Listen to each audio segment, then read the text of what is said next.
Okay, unang gagawin natin guys, puntahan natin yung Play Store ng mga cellphone natin.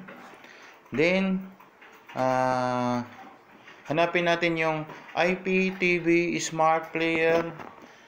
Yan, yung nakikita natin. Click lang natin yan.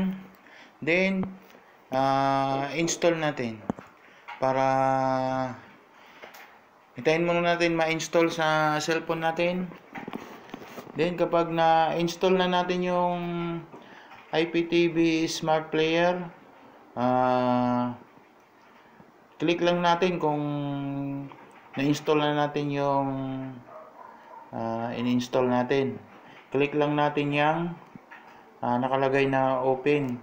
Pag nag-open na yan guys, click natin. Yan, nag-open na siya. Click natin para mapunta tayo doon sa system. Pag na-click na natin yan guys, yan na makikita mo dyan, may nakalagay dyan na continue. Click lang natin yung continue na yan. Pag may nag-display, click lang hanggang sa mapunta tayo dyan. Pagkatapos nyan, click natin yung limited version. Then, scroll natin pababa. Tingnan natin, pag may nakita tayong done, click natin yung kulay blue na yan, yung done. Pagkatapos natin dyan, makikita natin yung import playlist URL. Click din natin yan. Then, click natin yung accept. Click ulit yung import playlist URL. Then, click natin yung kulay blue na yan.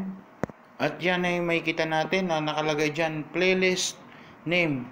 Lagyan nyo na lang kung anong gusto nyong pangalan ilalagay. Yung sa akin, ilalagay ko dyan yung pangalan ng YouTube channel natin na Biyahe at Kaalaman. Lalagay natin dyan.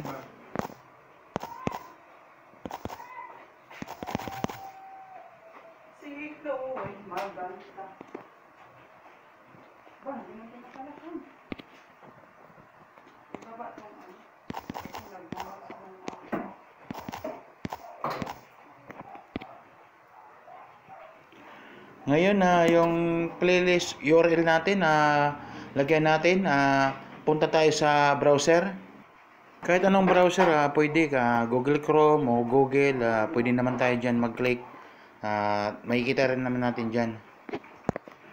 Search natin dyan yung IPTV GitHub, makikita naman natin dyan, magdi-display na siya. Then, click natin yung IPTV GitHub. Then, magdi-display siya yung sa una. Yan, click natin. Scroll lang natin pababa guys. Hanapin natin yung nakalagay dyan. Iba-ibang country kasi nakalagay dyan. Hanapin lang natin, scroll natin. Makikita natin yung Philippines. Yun ang copy paste natin yung URL niya. Scroll natin sa side yung nakalagay na Philippines, tapos makikita natin yung URL niya. Yun, ikakopy lang natin yan, diinan natin para makopy natin at balik tayo doon kanina sa apps natin. Ngayon nandito na tayo sa apps natin, ipipaste lang natin yung URL kanina na kinopy natin. Then, click natin. Click natin yung playlist name na ginawa natin kanina. Yun, bali magdi-display na yung mga available na TV channel dito sa ating cellphone, Android cellphone. Makita nyo dyan guys, mamili na lang kayo kung anong TV channel yung available dito sa atin sa country, sa Philippines. Makikita nyo rin dyan, mamili na lang kayo dyan.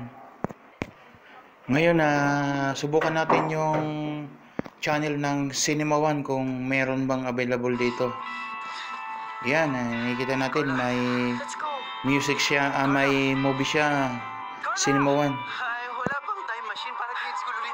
Ngayon try naman natin buksan yung CLTV 36 kung meron ba siya. Ayun siya guys, at available yung CLTV 36. Kayo na lang mamili dyan kung anong gusto nyong channel. Try naman natin ngayon yung BBC News Asia kung meron ba rin dito sa channel na to. Itong tricks na tinuro natin sa inyo guys, magagamit nyo to kung halimbawang nagbibiyahe kayo at medyo gusto nyong makinig sa live na balita, kung anong meron na update, makikita nyo dito at ma-update kayo kung anong nangyayari sa paligid habang kung saan man kayong magpunta, makikita nyo dito. Bali itong tricks natin guys, madali lang naman to kung sundan nyo yung itinuro ko sa inyo. Marami siyang pagpipilian, iba-ibang channels. Okay.